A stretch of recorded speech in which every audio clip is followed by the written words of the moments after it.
이미 뉴스를 통해서 접하셨겠습니다만 내일부터 사회적 거리두기 4단계가 시작됩니다. 이 4단계가 되면 예배당에서는 예배할 수 없습니다. 수도권은 이제 비대면 영상 예배로만 가능한 현실 속에 있습니다. 이 어려움 속에서도 예배당에 나와서 현장 예배를 드리고 또 온라인으로 예배하는 우리 아름다운 가족 여러분, 주님의 이름으로 귀한 은혜가 넘쳐나기를 간절히 축복합니다. 원래 계획은 오늘부터 시작해서 지난주에 맥주감사절을 지내고 성령하고 11월 셋째 주에는 추수감사절 사이에 한 20주 가까이를 이 코로나 시대를 위로할 수 있는 어떤 말씀을 같이 나누자 해서 탈코로나 시리즈라고 하는 제목을 가지고 말씀을 준비하다가 여기저기서 은혜를 받고 또 한 20주 가까이의 말씀을 준비하고 있습니다. 그래서 오늘 그 첫 번째 시간으로 함께하며 고난 이겨내기라고 하는 제목으로 말씀을 나누고 있습니다. 이 시리즈의 설교의 첫 번째 영감은 출애굽기 속에 등장하는 모세에게서 얻었습니다. 그리고 저의 신학대학 다닐 때 신학성서를 가르쳤던 김용봉 목사님이 목회하시는 워싱턴에 있는 사기맥 교회를 목회하신 김용봉 목사님이 그 사람 모세라고 하는 책을 읽다가 많은 은혜를 받아서 이 설교를 준비했습니다. 우리 아름다운 가족들이 이 힘들고 어려운 시대, 다음 주부터 비대면으로 예배드립니다. 오늘도 온라인으로 예배드리는 지체들이 많이 있는데 이런 가운데도 하나님의 은혜를 누리고 이 코로나 시대에 어떻게 하면 우리가 그리스도인답게 살아가는지를 회복하는 귀한 시간이 되기를 주님을 간절히 부탁드리겠습니다. 자, 야곱으로 불리던 이스라엘이라고 하는 사람이 있었습니다. 이스라엘은 나라 이름이기도 하지만 원칙상으로는 사람의 이름이었죠. 야곱이 변해서 이스라엘로 불리기 시작했습니다. 그런데 이 이스라엘과 그의 가족들이 애굽에 가서 살게 된 이유가 무엇일까? 우리는 여기서부터 이 탈코로나 시대의 모습을 발견할 수 있어야 합니다. 다른 것이 아니라 7년이라고 하는 대흉년의 기간을 더 이상 버티지 못하고 마침 잃어버렸던 아들 요셉이 애굽의 총리가 되어 있기 때문에 그곳을 이사가게 되는 거예요. 자, 창세기 45장 11절 말씀을 보면 요셉이 아버지 야곱에게 이렇게 말합니다. 흉년이 아직 5해가 있으니 내가 거기서 아버지를 봉양하리이다. 아버지와 아버지의 가족과 아버지께 속한 모든 사람에게 부족함이 없도록 하겠나이다 하더라. 이렇게 전해달라는 거예요. 자기 아버지에게 자기가 총리라서 갈 수 없으니까 형들에게 고향으로 돌아가서 아버지에게 내가 살아있다. 그리고 내가 총리가 됐으니 언제 라고 이야기해요. 여러분, 여기서 보면 우리는 잃어버렸던 아들을 찾았고 그 아들이 총리가 돼서 성공을 했어요. 세상 말로 성공한 사람이 됐어요. 아주 똑똑하고 잘 사는 사람이 됐어요. 우리는 이것을 축복이라고 생각했어요. 야곱이 요셉을 잃어버린 것, 그리고 수십 년 만에 그 아들을 찾은 것, 그리고 그 흉년을 타개할 방법으로 애굽으로 내려가서 고센 땅에 정착하는 것, 이것이 하나님의 축복이라고 생각했어요. 여러분, 그런데 문제는 뭐냐면 이것이 축복이 아니더라는 거예요. 애굽으로 간 게 결코 축복일 수가 없다는 것입니다. 애굽이라고 하는 나라는 당시에 주변국에서 아무도 넘볼 수 없는 강대국이었습니다. 그리고 애굽의 국무총리였던 요셉을 통해서 이스라엘 가문들이 얻었던 것이 무엇이에요? 절대적인 풍요와 그리고 절대적인 안전이었어요. 많은 이들이 이 절대적인 풍요, 절대적인 안전이 축복이라고 생각하죠. 그러고 싶죠. 그랬으면 좋겠어요. 그런데 오늘 본문을 통해서 우리가 분명히 알아야 될 것은 무엇이냐면 절대적인 풍요와 안전이 이스라엘 자손들에게 어떤 삶의 결과를 가져다 주는지 우리는 분명히 볼 수 있어야 된다는 거예요. 이스라엘 사람들이 이 선택 이후로 430년 동안 애굽에 살게 됩니다. 그리고 모세가 태어난 이후에야 비로소 이스라엘 사람들은 잊혀져 있던 민족, 역사에 기록되지 않았던 민족이 다시 성경에 등장하고 다시 역사에 등장하는 사람이 된다는 거예요. 요셉을 마지막으로 430년 동안 역사에서도 사라졌고 성경에서도 사라졌고 기록에서도 사라진 사람들이 됐어요. 여러분, 이게 과연 축복일까요? 이게 과연 축복일 수 있냐는 거예요. 이유는 이 사람들이 이렇게 된 이유는 아주 간단합니다. 잃어버리지 말아야 될 것을 잊어버렸기 때문에. 무엇을 잊어버렸을까요? 이스라엘 민족들이. 창세기 12장 1절에서 3절까지의 말씀을 읽어보겠습니다. 여호와께서 아브라함에게 이르시되 너는 너의 고향과 친척과 아버지의 집을 떠나 내가 내게 보여줄 땅으로 가라. 내가 너로 큰 민족을 이루고 내게 복을 주어 내 이름을 창대하게 하리니 너는 복이 될지라. 너를 축복하는 자에게 내가 복을 내리고 너를 저주하는 자에게는 내가 저주하리니 땅의 모든 족속이 너로 말미암아 복을 얻을 것이니라 하시니라. 하나님의 복은 분명히 아브라함에게 약속되어 있었어요. 아브라함에게 자손에게, 아브라함에게 후대에게 계속해서 주어지는 복이 약속이 되어 있었어요. 그런데 그 약속의 조건이 무엇이에요? 아브라함에게 고향, 친척, 아버지의 집을 떠나 내게 보여줄 땅으로 가요. 아니 그럼 그 흉년의 아들이 총리가 되는데 애굽에 가서 사는 게 문제가 됩니까? 물론 그럴 수 있어요.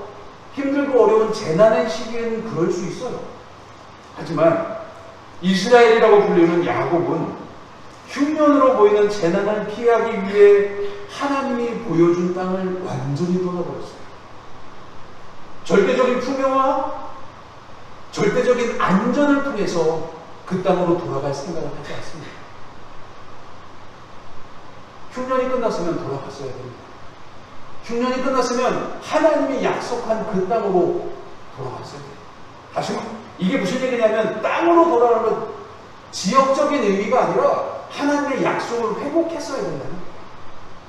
고향, 친척, 아버지 집으로 대표되는 것은 전통과 우상과 잘못된 습관에서 벗어나 하나님을 예배하는 장소에 설치라고 하는 것이었어요.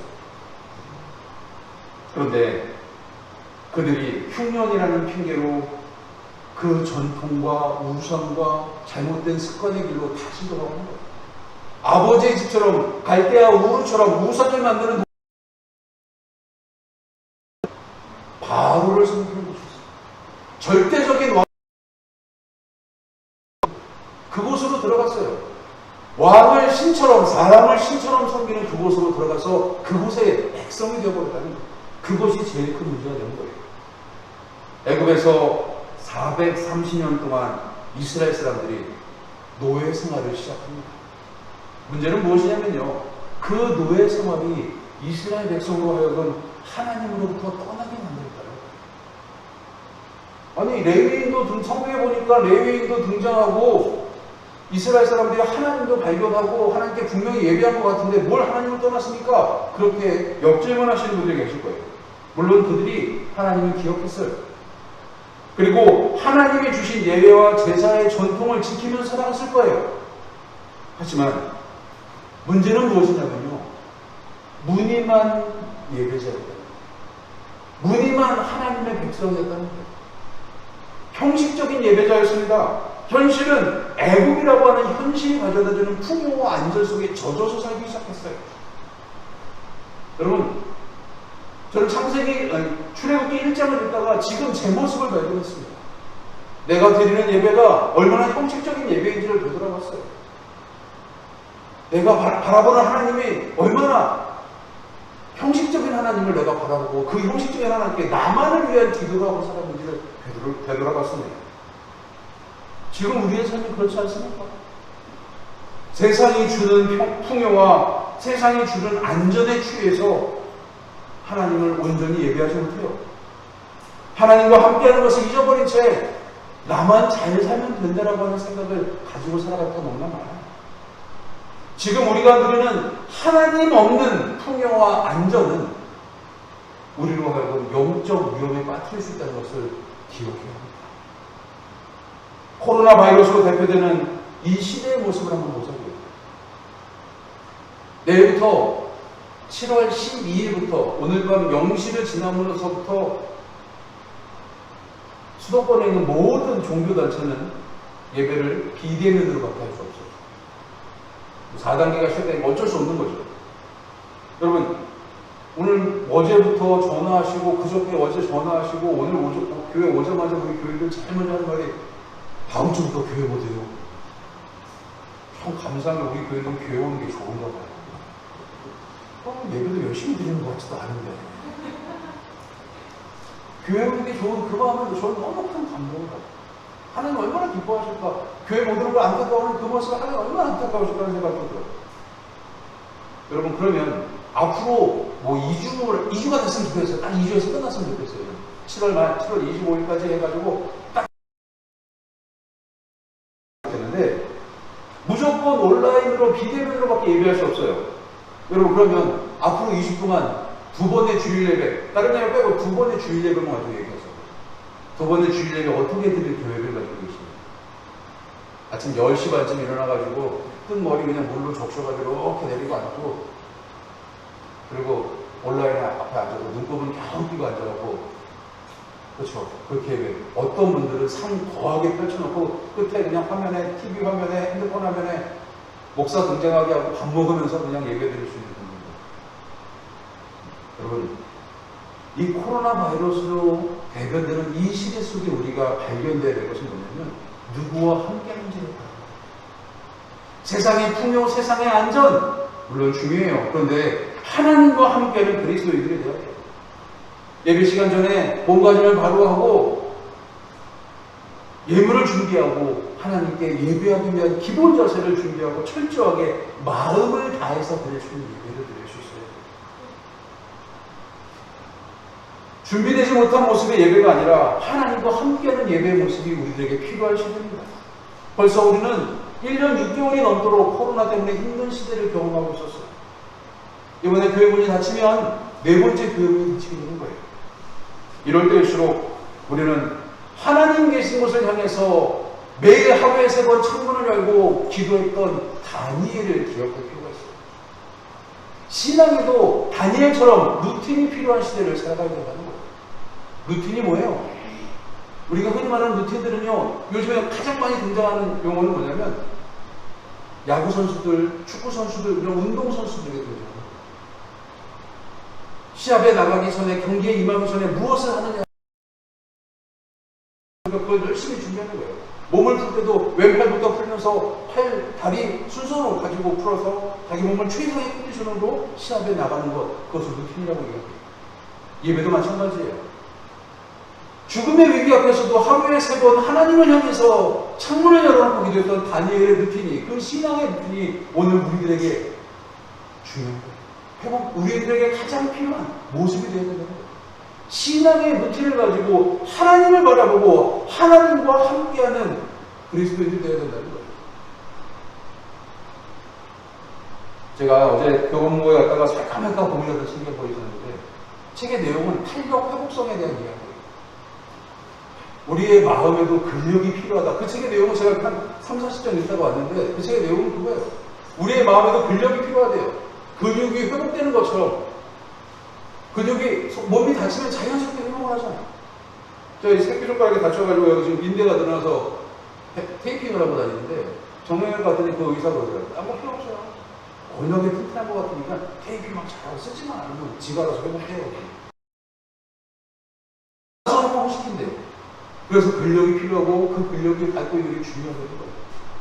척추를 다친 사람도 척추 기립근, 허리 기립근을 운동을 열심히 한 사람들은요, 척추가 아프지 않고 일상생활을 할 수가 있다는 거예요. 우리가 알고 있는 올림픽에 나가는 유도 선수나 레슬링 선수들의 CT나 MRI를 이렇게 찍어보면요, 온몸의 인대가 다 끊어져 있대요. 그 사람. 하도 운동을 해가지고. 어깨, 팔꿈치 이런데 관절들은 인대가 하나도 남아있는 게 없대요. 근데 그 사람들이 어떻게 그 큰 덩치를 업어매치고 그럴까요? 근력을 가지고 있기 때문에. 그 근력이 가지고 있는 것은 탄력, 회복성이거든요. 마음의 근력, 마음의 상처를 많이 받는 시대 속에 그 마음의 근력을 키워야 된다. 그 친구 그렇게 말하고 있더라고요. 여러분, 오늘 이 시대 속에 우리들은 그 마음의 근력뿐만 아니라 영적인 근력을 가진 사람들이에요. 시대가 어려워요. 시대가 아파요. 코로나 때문에 모두가 힘들어요. 이 시대 속에 영적인 근력을 가지고 탄력, 회복력을 가진 그리스도인들이 있어야 돼요. 세상이 주는 안정과 평화가 아니라 하나님을 선택하고 그 하나님과 동행함에 회복력을 가지고 된다는 거예요. 그러니까 이스라엘 사람들에게 어떤 일이 일어났어요? 그들은 하나님과 약속을, 소명을 저버린 사람들이 되어버렸어요. 이스라엘 자손들은 안전해 보이고 풍요로워 보이는 애굽에 정착하기를 소망했어요. 그런데 그 끝부분이 중간에 그 430년의 모습을 등장하지 않지만 야곱이 죽은 이후 처음 등장하는 출애굽기의 기록들을 보면 그들은 어느 순간 노예가 되어버렸어요. 애굽이라는 강대국의 총리 가문에 목축하기 좋은 고센이라고 하는 땅까지 하사를 받았어요. 풍요롭게 시작된 애굽 생활들은 그들에게는 누가 보기에도 축복의 땅이고 축복의 기회였을지 모릅니다. 그런데 오늘 본문 8절의 말씀을 보세요. 애굽의 총리였던 요셉 이후에 어떤 모습이 등장합니까? 요셉을 알지 못하는 새 왕이 일어났다. 이걸 문자 그대로 해석하면, 야, 왕이 바뀌었는데 요셉을 몰라? 그 흉년의 대기근을 이겨낸 요셉을 그렇게 함부로 취급한단 말이야? 이렇게 생각하면 되겠어요. 이 요셉을 알지 못하는 새 왕이라고 하는 말은요, 왕조가 바뀐 거예요.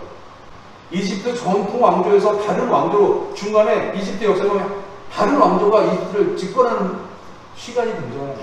500년 가까운 그 시간, 이스라엘 사람들의 노예 생활과 너무나 딱 맞는 그 시간이 애굽의 다른 왕조의 등장이었어요. 여러분, 다른 왕조가 등장해서 제일 먼저 하는 게 뭘까요? 전 왕조의 사람들, 전 왕조와 관련된 사람들, 전 왕조의 혜택을 받는 사람들을 제일 먼저 끌어내리는 거예요. 그리고 자기 왕조가 가지고 있는 자기 주변 세력들을 그 자리에 앉혀놔야 되는 거예요.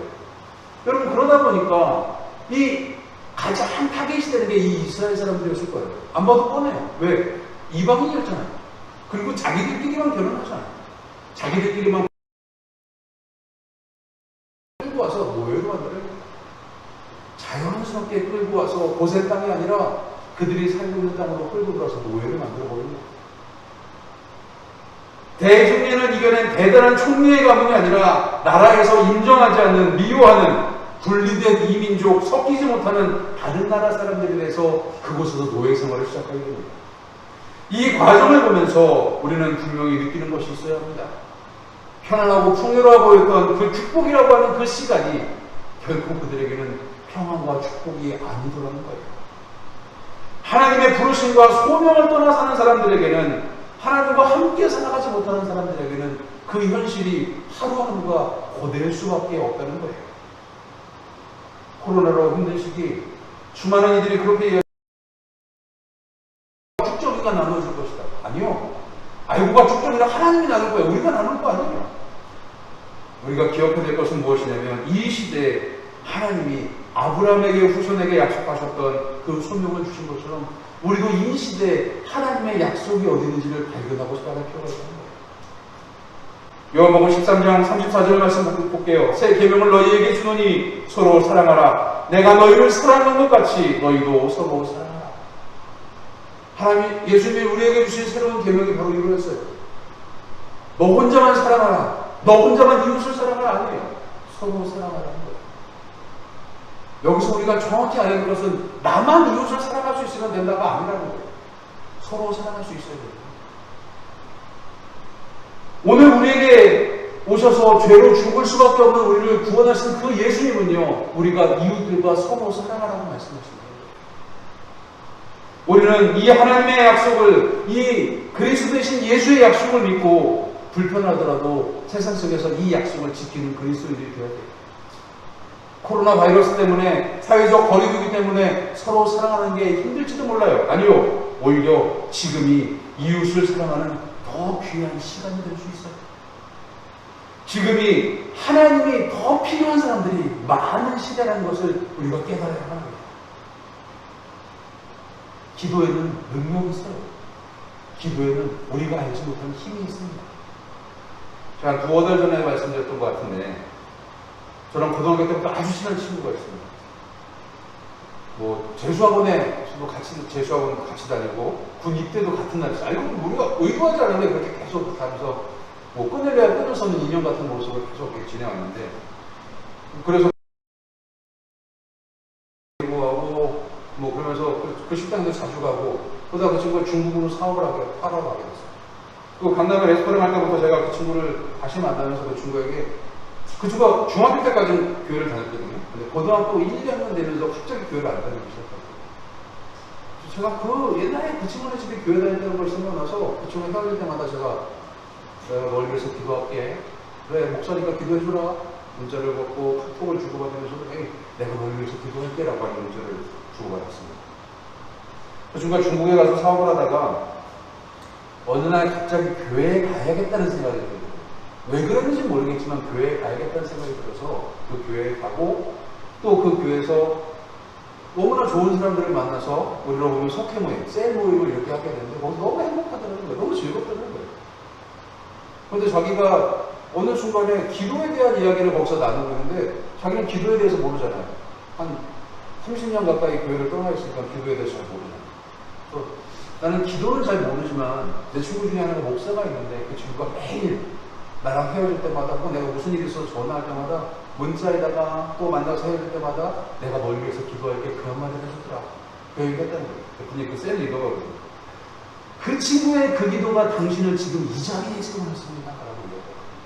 근데 그 친구가 그 순간에 자기도 모르게 마음이 뜨거워지고 막 감동이 오더라고요. 여러분, 기도는요, 분명히 못해졌어요. 제가 그 친구를 위해서 얼마나 많은 시간을 기도했을까요? 고등학교 때부터 친구였던 그 친구를 위해 더 많이 기도했을까요? 아니면 우리 아름다운 가족들 위해서 더 많이 기도했을까요? 가족들의 기도에 비하면 그렇게 많은 양이 아니었을 수 있습니다.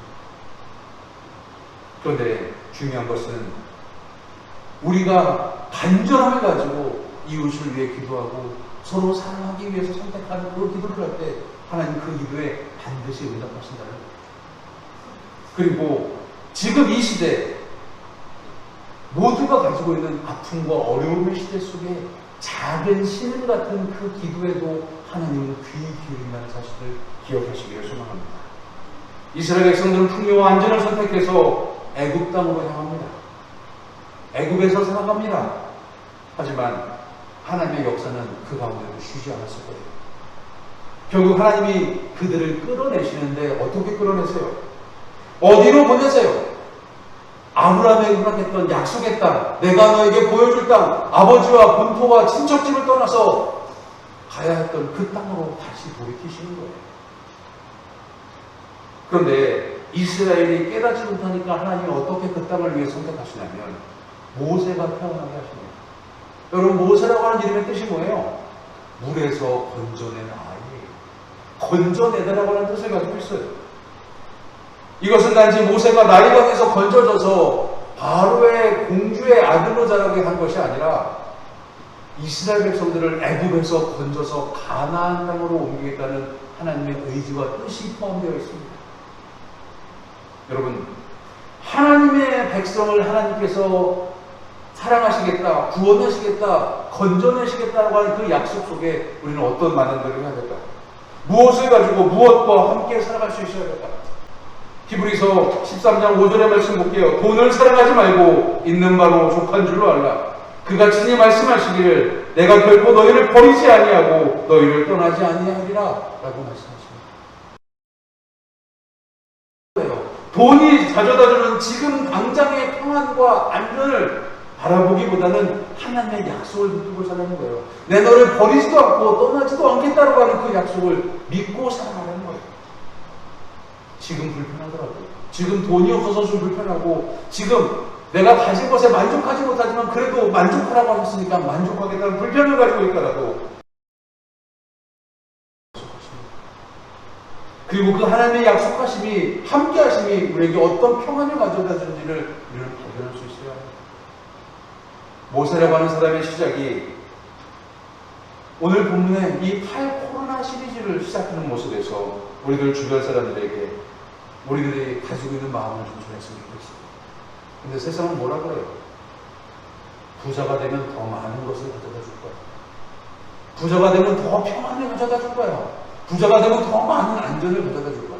그리고 헌신과 또 여러 가지 모습의 베품은 나중에 부자가 되고 나서도 할 수 있어 라고 말합니다.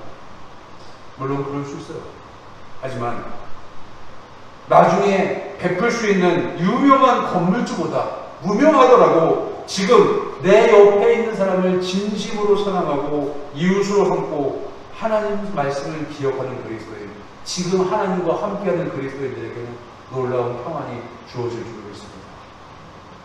하나님은 지금 우리가 이웃과 함께하며 이 코로나라고 하는 전대미문의 고난에 이겨내기를 소망하십니다.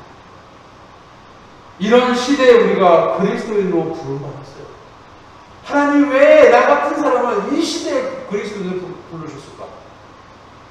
설교를 준비하면서 그 생각을 해봤어요. 하필 왜 이 시대에 나를 목사로 부르셨을까? 그 답은 정해져 있잖아요. 하나님 나를 통해서 뭔가 새로운 일을 하고 싶으신 거예요. 더 많은 이웃들을 위로하고 사랑하고 싶으신 거예요. 나는 자격이 없는데, 나는 능력이 없는데 하나님이 그렇게 쓰시겠다라고 하면 내 능력과 내 자격이 아니라 하나님의 능력과 하나님의 자격으로 나를 쓰시겠구나, 그런 마음이 들기 시작합니다. 여러분 기대하십시오. 이 시대 속에 하나님이 여러분들을 그리스도인으로 세우기로 하십니다. 이 시대 속에 우리를 하나님이 그리스도인으로 세우기로 하십니다. 오늘 본문 14절 말씀을 좀 볼게요.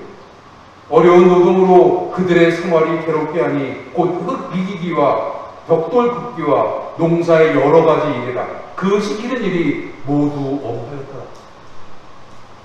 이스라엘 백성들이 너무 강성해지니까, 너무 많아지니까 내국 사람들이 그들에게 더 많은 노역을 시키기 시작합니다. 이 시대 속에 괴로운 코로나 시대 고난이 우리에게 있습니다. 코로나 때문에도 가뜩이나 힘든데 여러 가지 어려움이, 신앙적인 어려움이, 경제적인 어려움이, 학생들은 학교에 가지 못하는 학업의 어려움이, 사업하시는 분들은 사업의 어려움이, 직장 다니는 분들은 직장의 어려움이, 또 건강의 어려움이 우리를 찾아옵니다. 흙 이기와 벽돌 붓기 같은 것들이 더 많이 가중되고 쌓이고 억누르는 현실을 우리는 경험하게 됩니다. 이럴 때일수록 우리는 하나님을 바라볼 수 있어야 합니다. 그 힘든 고난의 시기에 하나님은 이스라엘 백성에게 주목하셨어요. 하나님께서 이스라엘 백성들을 위해 물에서 건져낸 아이 모세를 준비시키셨다. 나를 준비시키지 않으셨을까요? 오늘 이 시대를 위해서 우리를 준비시키지 않으셨을까요? 이 코로나 시대를 위해서 우리들의 교회를 준비시키지 않으셨을까요? 지금도 하나님이 예비하신 교회와 성도들이 이 시대에 물에서 건져낸 모세와 같은 그리스도인들이 되어야 합니다. 세상에서 풍요와 안전에 취해서 가중되는 고난에 빠져서 허우적거리고 있는 하나님께 돌아야 할 백성들을 한번, 우리들의 이웃들을 한번 바라보세요. 이제 예수를 나의 구주로 삼고 구원받은 우리가 세상에서 하나님과 함께 영광을 바라봐야 합니다. 내 삶의 가장 큰 은혜는 지금 하나님이 나와 여기서 함께 하신다는 거예요. 주께서 우리의 삶에 천사들을 보내시고 주님과 함께할 세상 풍파를 잔잔하게 하시고 세상이 줄 수 없는 안정과 평안을 우리에게 주시겠다고 약속하십니다. 함께하면 고난을 이겨낼 수 있습니다. 하나님과 함께하는 우리가 이제 이 예배를 통해 세상으로 나가 이웃과 함께하는 그리스도인들이 되어야 돼요. 그리고 그 이웃에게 나와 함께 하시는 하나님을 보여줄 수 있어야 합니다. 하나님이 나를 돌보시고 지키신다는 약속을 믿고 세상으로 나가는 그리스도인들이 되어야 합니다. 모두가 다 피폐해져서 힘들고 어려워져서 오늘도 1,300명이 넘는 확진자들이 생겨서 모두가 문을 꽁꽁 걸어담글 때 우리들은 마음의 문을 열고 그들을 사랑하기를 소망하고 그들에게 하나님을 보여주는 그리스도인들이 되어야 됩니다. 코로나라는 어려움이 우리에게 계속해서 다가오고 우리를 계속해서 어렵게 할 거예요. 하지만 하나님과 함께하면, 이웃과 함께하면 이 어려움을 이겨낼 수 있습니다. 하나님이 하나님의 능력으로 우리에게 놀라운 은혜를 채우실 줄을 믿습니다. 앞으로 20주 동안 하나님과 함께하며 이웃과 함께하며 이 코로나를 극복하고 하나님께 영광 돌리고 감사하는 우리 아름다운 분은 모두가 되기를 주님의 이름으로 간절히 축원합니다. 기도하겠습니다. 하나님 감사합니다. 하나님과 함께하면 이 고난도 이겨낼 수 있습니다. 하나님과 함께하는 우리가 이웃과 함께하면 이 고난도 이겨낼 보고 지키신다는 약속의 말씀을 믿고 이제 세상으로 나갑니다. 우리들의 가족, 이웃, 친구들, 내가 만나는 낯선 사람도 이웃으로 만들고 그들과 서로 사랑하는 그리스도인이 되게 되옵소서. 이 시대 속에 하나님 말씀을 붙들고 나가는 우리들과 함께하여 주시고 놀라운 은혜를 더하여 주셔서 함께하며 고난 이겨내는 탈코로나 시대를 살아가게 하여 주옵소서. 예수님의 이름으로 간절히 기도드렸습니다. 아멘.